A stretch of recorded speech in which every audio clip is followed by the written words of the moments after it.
Well, we did more than just beat a dead horse there.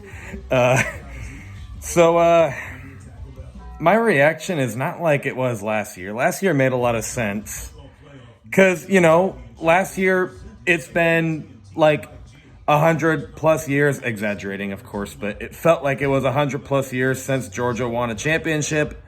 We beat Alabama finally, and Nick Saban went down. Of course, I was all excited. But this year, I gotta say, like, there was never any doubt in my mind that we were not gonna win the championship, even like before the season started.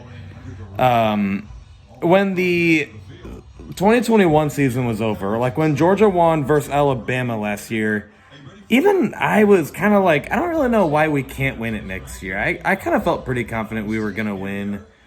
And, I understand that you never want to overlook any of your opponents, but there were some Georgia fans I would talk to, and they'd be like, don't feel too confident, man. Like, we're losing our starters. You never want to sleep on the SEC. Like, it's not that it's a bad thing. They said that. I totally get it. You never want to sleep on your opponents.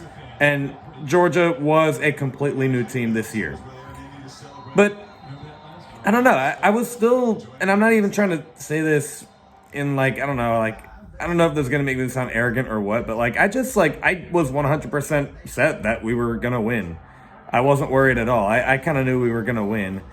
And so congrats to the Georgia Bulldogs for back-to-back championships. Now, even though I said I was 100% on going back-to-back, am I 100% on going back-to-back-to-back? I don't know about 100%. Like, I think I'm set on Georgia at least making the playoffs for next year. And you know what? They maybe could even make the national championship again. But back to back to back, that is kind of tough. But who's to say we can't do it? I would say instead of 100% confident that'll happen, I'm more like 90%, which is still very high. I'm not, saying, oh my gosh, don't believe in that. Like, we're not going to go back to back to back. I'm kind of just saying, like, it definitely could happen. I'm just not as confident as I was this year, is all I'm trying to say. But I do want to defend, Alabama for just a second. But before I do that, I'll defend TCU because I don't think, TCU is going to get made fun of for this. And I understand why, they, this is like the biggest blowout I've seen in a long time. Maybe the biggest blowout ever. I haven't been watching football for like that long. I only watched it since 2015 or 14, whatever year it was. So maybe this is the biggest blowout I've ever seen. But regardless, though, TCU, I don't want to say they're frauds. They were a great team this year. I love their quarterback. But I've been saying, like, even before the playoffs were set and they put Ohio State in and TCU in over Alabama, even before they did that, like when they were trying to decide who would get into the playoffs, I tweeted over and over. If you guys follow me on Twitter, you will know.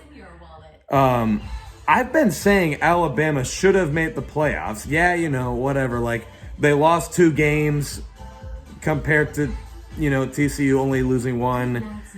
But I just was like, that doesn't seem right. Like, even though, yeah, sure, Alabama had games they should have lost, and there were games that they shouldn't have lost. I just was like, who's to say that Alabama wouldn't bring in a competition in the playoffs?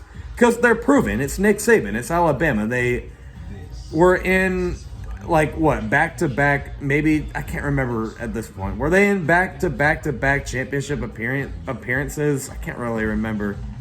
No, they were not, because LSU and Clemson were 2019. But either way, they were in back-to-back championship appearances, and they won one of them, and they nearly won the one last year. And, of course, it's just Alabama, Nick Saban, SEC team. I was like, they need to be in. Like, we all know that they're going to bring in a bigger competition than any of these teams, really. Ohio State brought it in, but TCU, again, I'm not saying they're frauds. I just simply am saying and I don't like defending Alabama. I don't even like Alabama, but I'm going to defend any Bama fans watching this. Like, I've been saying they should have made playoffs. So I was actually on board with you guys that you should have made playoffs. And it shows. I even kind of thought that Tennessee would have been a more competitive team than most of these other teams. But I don't know. But it's what it is. Do I think that any of them would have beat Georgia? Honestly, not really. I think Georgia was just very obviously the best team this year. It is 59-7 as I watch this with 9:17 left. I'm probably gonna turn this off and just go to bed. But anyway, good win and go Dogs for any Dogs fans watching this. And gotta hope we can do better next year and see if we can go back to back to back. And have a great night, everyone. Stay safe.